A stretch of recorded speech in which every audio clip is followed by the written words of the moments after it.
l'enfant de Dieu, on a une partie de Dieu à l'intérieur de nous-mêmes. Encore une fois, une partie de Dieu, comme un enfant, une partie de son père à l'intérieur de lui-même. C'est pas juste qu'il y a une partie définie, c'est une partie de son essence. Et cette révélation de Dieu à l'intérieur. Maintenant, comme René disait, malgré que tout l'enfant, et tous les enfants, mais disons tout l'enfant, a la même source, il y a des étapes différentes. Donc le père donne la graine, si on peut dire. Maintenant, l'enfant qui va commencer avec une cellule, qui va se diviser, etc., 2, 4, 8, etc., toutes les parties du corps de cet enfant proviennent de la même cellule de départ, qui se divise, subdivise, etc. Oui. Le résultat final est quoi? On a une partie de l'enfant qui est la tête, le cerveau, on a une partie de l'enfant qui est les doigts-pieds. Et avec tout ce qu'il y a au milieu. C'est-à-dire qu'il y a donc ce processus qui va se développer. Ça nous explique la même chose au niveau des âmes. Dans les âmes, il y a des âmes qui sont supérieures, si on peut dire, ou qui sont restées intactes, et il y a des âmes qui sont développées de plus en plus pour devenir les doigts-pieds du peuple juif. Pas de mal. No comment. No comment. On a dit no comment. C'est rigolo. Et on parle de tous les enfants, c'est-à-dire on parle des enfants juifs ou pas, on parle de tous les enfants. Tous les enfants viennent de leur père. Non, mais maintenant, quand vous expliquez ce concept-là, on parle de tous les enfants sur terre, pas des enfants juifs. Alors, il y a une chose qui est différente. Quand on parle de cette âme-là, c'est quelque chose qui est unique au peuple juif. C'est-à-dire, on ne parle pas de... Tous les enfants sont créés à l'image de Dieu. On est tous les descendants d'Adam et Ève, on est tous créés à l'image de Dieu, on fonctionne tous de la même manière. Mais, on a tous, comme on dit dans le chapitre 1, tous les êtres humains ont une base égale, qui est que on est, qu'est-ce qu'on avait dit, comment on avait dit ça? On est le centre de son univers. Oui? On a tout ça en tant qu'être humain. La seule chose qui est différente chez un juif, c'est cette capacité de pouvoir dépasser ça d'une manière ou d'une autre. De plus être le centre de son univers. C'est-à-dire que n'importe quelle personne, a vu ça à la fin du premier chapitre. C'est l'éducation? Non. C'est inné? C'est inné. Dans la Neshama. D'accord. C'est pas une question d'éducation. En Espagne, quand il fallait se cacher, qu'on avait arrêté de mettre des mésouzotes ou quoi que ce soit, que les gens petit à petit se sont assimilés parce qu'ils ne savaient plus qui était juif, qui n'était pas. Ils ont quand même quelqu'un leurs qui enfants, leurs exact, descendants, exact, etc. exact, ont toujours exact. Crypto Jews. Donc, tant qu'ils sont toujours juifs, dans le sens où il peut y avoir effectivement une mère en fille, jusqu'à l'époque de l'Inquisition, jusqu'à l'époque des Romains, ou quelle que soit l'histoire. Je suis sûr qu'il doit y avoir des juifs qui ont été pris prisonniers ou prisonnières par les Romains il y a 2000 ans, forcés de se marier avec des non-juifs, d'avoir des enfants non-juifs, etc., d'avoir des enfants, et leurs filles, jusqu'à aujourd'hui, aucun concept du fait qu'ils sont juifs 2000 ans plus tard, mais elles ont toujours ça. Il n'y a pas de rupture alors, même de mère en fille, il n'y a pas de rupture. Mais pourquoi l'homme n'est pas accepté? Parce que, comme vous avez dit d'abord, que le main thing, c'était le cerveau et tout ça, mais après vous dites non, pour l'essence juive, c'est la femme. D'accord. Pourquoi cette différence? Je ne comprends pas pourquoi la reconnaissance de la mère n'est pas... Au niveau le plus basique, c'est qu'on est sûr de la mère. Au niveau le plus basique, c'est qu'on sait qui est la mère, on ne sait pas nécessairement qui est le père. Ok. Au-delà de ça... On sait toujours qui est la mère. Oui. Mais au-delà de ça... Ça n'a rien à voir. Un enfant, qu'il soit juif ou non juif, un enfant en vie est une existence humaine. Juif ou pas juif. Alors si le père, le père est juif, alors le gosse est moitié juif, je comprends. Non. Non. Mais il est quand même le fils de son père ou la fille de son père. Juif ou pas juif. Le père a quand même donné son naissance à cet enfant. Dans son naissance, ça peut être ce qu'il est. C'est vrai que c'est une naissance juive du coup aussi. Donc ça fait aussi partie de l'enfant. Il y a quelque chose qui fait partie de cet enfant. C'est difficile mais c'est vrai qu'il y a quelque chose dans cet enfant qui est un peu différent, dans le sens où il a cette essence juive à l'intérieur. Ça se voit. J'ai vu ça se voit, oui, ça se voit souvent. On pourrait parler du concept qu'on a une part d'âme supplémentaire quand on est juif que quand on n'est pas juif. C'est ce qu'on dit, donc c'est ça l'âme divine. Donc, non mais le concept d'âme, parce que tous les enfants, tout le monde entier respire et vit. D'accord. Donc le concept de corps et de spirituel existe. La seule chose, c'est que l'enfant juif, il a cette part supplémentaire Exact. d'âme que l'enfant non juif n'a pas. Donc le process de création est le même d'un Absolument. point de vue cérébral de quand la graine est plantée ou quoi que ce soit, ou quand elle émerge, c'est ça, le concept est le même. La seule chose c'est que l'enfant juif il reçoit quelque chose en plus. Quelque chose en plus, qu'est-ce qu'on définit maintenant? Qui est la capacité de se dépasser, d'être transcendant. Mais ça, c'est donné, mais c'est aussi un devoir. Donc le juif a un fardeau, il a un devoir à cause de ce... Un devoir et fardeau, c'est pas la même chose. Bah, ok, pas Non, le fardeau. c'est important de faire la différence. I'm trying to say like, okay, I'm giving you this, you're responsible, take care of it. Pour le C'est juif. vrai aussi. Why? Mais c'est aussi pour l'instant un cadeau dans le But sens is où on it a la good- is it capacité. good or bad? That's what I'm saying. Ça à vous de dire. ça. It's good. Tout est good. Yeah, but, parce que quand je vois maintenant, quand j'étais jeune, je ne comprenais jamais le concept de la Shoah. Maintenant que je vois ce qui s'est passé, Vous comprenez? c'est révoltant Oui. que nous, on a eu donc ce don, on a fait tout ça, on a donné ces trois, on a tout fait, et c'est ça, ça fait dans ma génération, alors Dieu, il a permis que les nazis ont fait ça à son peuple, c'est ça que je ne comprends pas. D'accord, mais ça n'a rien à voir avec la discussion, mais c'est bon, Mais c'est pourquoi? important. Pourquoi ce C'est genre pas- de... Okay, we have this gift, but because of this gift, we are targeted.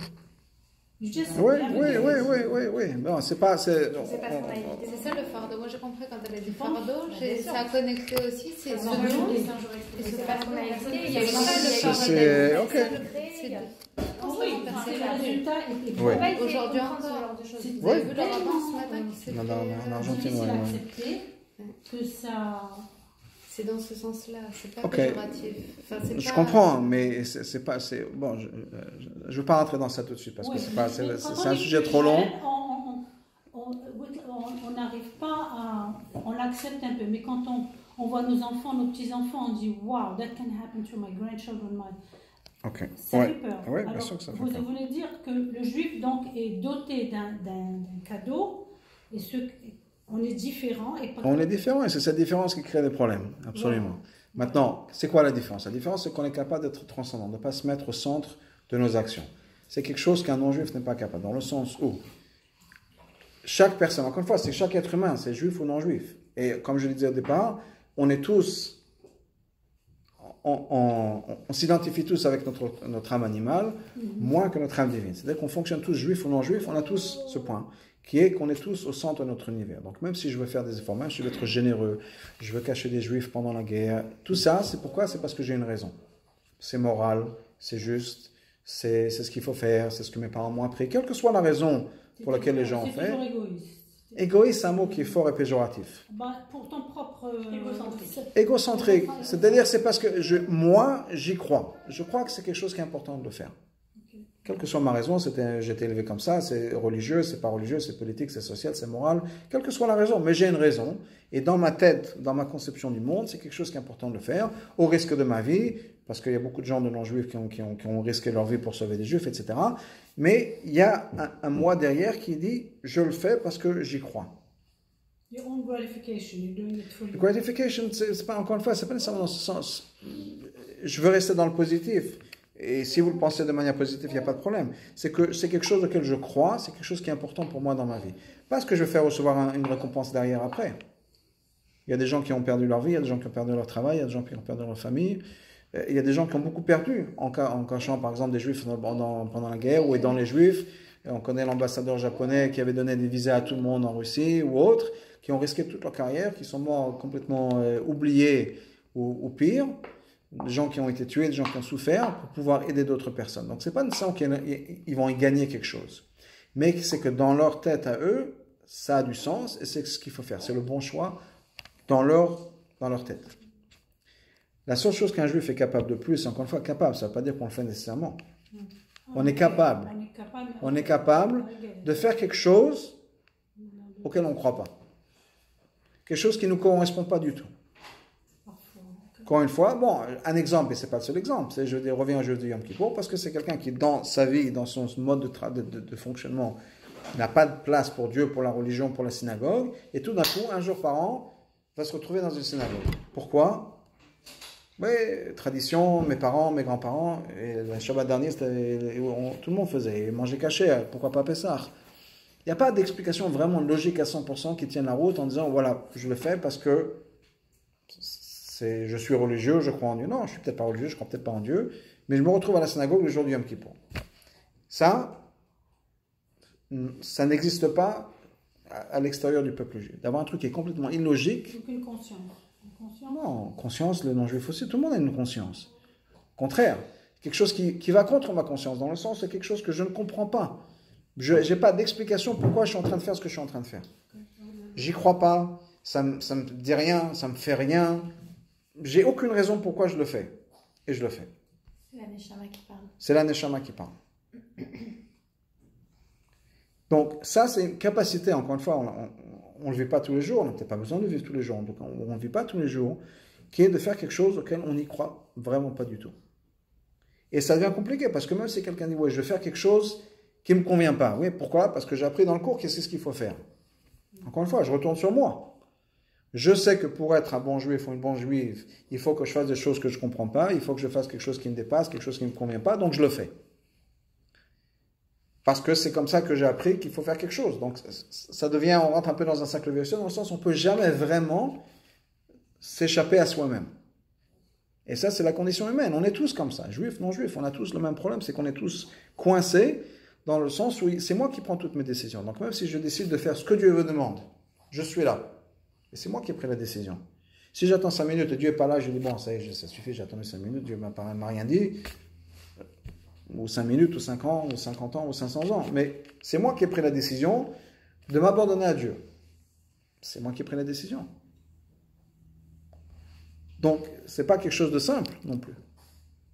D'être en contact avec cette âme divine. Vraiment, être en contact avec l'âme divine, c'est-à-dire que je suis en train de faire quelque chose, je disparais complètement. Il n'y a plus de moi. On ne peut pas consciemment le faire. Il y a un exemple d'une mitzvah, qui est un peu la mitzvah de l'âme, si on peut dire. Il y a une mitzvah que quand on oublie du blé dans le champ, quand on fait la moisson, quand on oublie du blé dans le champ, ça appartient aux pauvres. Le dîme. C'est pas la dîme. La dîme, c'est une mitzvah de donner 10% de la récolte. Ça, c'est à part. Mais à part pour les autres bénéfices, il y a d'autres bénéfices que les pauvres ont. Un des bénéfices, c'est que si on a oublié quelques épis, il y a un certain nombre, c'est pas juste un truc énorme. Si on a oublié quelques épis, on n'a pas le droit de revenir en arrière pour les ramasser, c'est laissé pour les pauvres. C'est la seule mitzvah qu'on ne peut pas faire consciemment. Parce qu'on ne peut pas se dire, bon, je vais oublier, comme ça quand j'oublie, je vais faire la mitzvah pour les pauvres. C'est pas possible. Parce qu'à partir du moment où on fait consciemment, on n'a pas oublié. Donc c'est plus la mitzvah si on a oublié. C'est la seule mitzvah qui est la mitzvah de l'âme, si on peut dire. C'est de ne pas retourner en arrière. Quand on la dit mitzvah, oublié, oui. on n'a plus le droit. Exact. Là, on ne peut plus revenir en arrière. Mais sinon, on ne peut pas faire cette mitzvah consciemment dans le sens, on ne peut pas oublier consciemment. C'est vrai qu'effectivement, au niveau pratique, c'est quand on s'est rappelé. Du coup, d'écouter la Torah et de faire selon les règles de la Torah, c'est aussi complètement centré sur nous. Enfin, d'une certaine manière, oui. C'est complètement. C'est pas de s'améliorer aussi. Le but, c'est de s'améliorer. Le but, c'est d'écouter la Torah, etc. Mais encore une fois, c'est moi qui ai pris cette décision. Arrive le moment où je suis en train de prendre une douche. Je me dis, pourquoi est-ce que je fais ça? Et là, on est en train de toucher peut-être quelque chose de vrai. On se dit, mais à quoi ça rime? À qui je suis en train de mentir? Pourquoi je fais tout ça? Là, c'est peut-être un moment de vérité où on se dit, bon, mais je le fais quand même. Pas qu'on s'est reconvaincu. C'est ça la neshama. C'est un moment de neshama. Ça peut arriver pour n'importe qui quand on fait pour nos parents, pour nos maris. Absolument. Pour nos enfants, Absolument. Absolument. Oui, oui. À 100%. Mais ce n'est pas des choses, et des fois c'est difficile à vivre quand dans ce contexte où c'est quelque chose de négatif, on se dit pourquoi je fais ça, etc. Mais c'est vrai, effectivement, il y a des choses où on le fait. Dès qu'on se dépasse. Dès qu'on se dépasse sans avoir une raison pour laquelle on le fait. Personnel. Oui, parce qu'à partir du moment où je me remets à l'intérieur, c'est plus ça. Si je me traîne à 6h du matin, à 7h du matin pour faire des sandwichs pour les enfants, ou pour préparer un truc pour mon mari, et que j'ai vraiment pas envie, mais qu'on sort du lit, qu'on se traîne du lit quand même pour le faire, oui. À partir du moment où on dit non, quand même je vais être une bonne femme, et je vais faire ça pour une bonne mère, et je vais faire ça pour mes enfants, là on est revenu vers soi-même. Il y a le moi qui est revenu. Mais avant ce moment, on se dit non, je le fais quand même parce que bon, je vais être une bonne mère pour mes enfants, etc. Et effectivement, le moment où on n'a aucune envie, on n'a aucune raison pour laquelle on fait, etc., on a un peu ce moment-là. C'est pas 100%, mais on a un peu ce moment-là. Mais bon, c'est plutôt par rapport à Dieu dans ce sens, parce que même ce moment-là, je veux dire, il y a des moments où je suis sûr qu'il y a plein de mères non-juives qui se disent non-juives, et pourquoi est-ce que je me lève le matin pour faire des sandwichs pour mes enfants? J'en ai marre. Je vais partir en croisière pendant 1 an. Bon, mais elles le font quand même. Parce que ça rentre quand même dans le contexte de quelque chose qui est bon. Je suis la mère de mes enfants, la femme de mon mari, etc. Donc bon, on rentre dans ce contexte. Donc c'est pas à 100%, mais c'est un moment comme ça. Un moment on disparaît, d'une certaine manière. Notre relation par rapport à Dieu, ça va être la même chose aussi. Et là, c'est vraiment l'âme qui parle, en disant, mais pourquoi est-ce que je le fais? À quoi ça sert tout ça? Les bouddhistes, les moines qui restent assis pendant des heures et qui sans manger, sans parler, sans boire, sans tout ça, ils arrivent enfin, il y a cette conscience aussi, ce moment où on se dépasse, où c'est... C'est l'ascétisme, je crois. C'est l'ascétisme, je sais pas, mais enfin, on a comme... Ils ont... on a tous, puisque aussi, sans être juifs, c'est pour ça que ils ont pas au même degré. On rentre, encore une fois, mais ça c'est moi qui fais ce chemin. C'est mon choix, ma décision et moi qui guide le cheminement. Donc c'est le haut, si on peut dire, de l'âme animale, dans le sens où on essaie de se dépasser, mais encore une fois, c'est ma démarche à moi. C'est ma démarche de me dépasser. Il y a une expression yiddish qui dit qu'on ne peut jamais sauter plus haut que sa tête. Parce que c'est toujours moi. Non, ça c'est autre chose. Mais parce que c'est toujours moi. Donc je ne peux pas sauter plus haut que moi. Parce que c'est moi qui saute. Donc c'est toujours le moi. Donc même dans cette direction-là, c'est le moi qui prend le dessus, si on peut dire. Maintenant, effectivement, un moi peut-être plus ou moins raffiné dans le sens où je ne veux pas...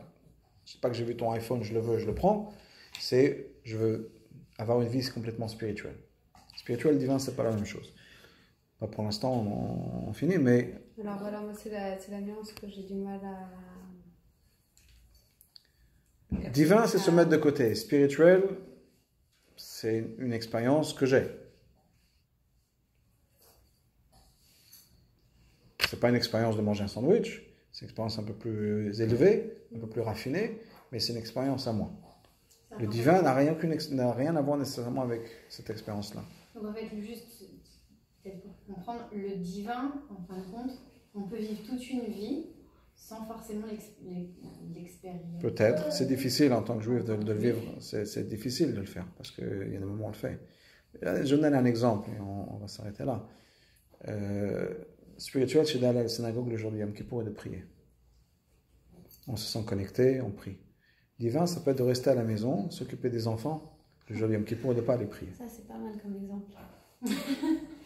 Et on se sent pas bien parce qu'on n'a pas prié toute la journée à courir derrière les gosses, on a essuyé le nez, échangé les couches, on n'a pas senti la fête. Mais c'était ce qu'on a fallu faire. On a fait son devoir. C'est ma place. Ah, c'est ma place. Ouais. Spirituel, c'est se sentir connecté. Et il y a une grande différence entre les deux. Je ne sais pas si ça vous aide. Ouais. En train de penser Okay. Ça aide à commencer à réfléchir. Ça aide à commencer à réfléchir. Okay.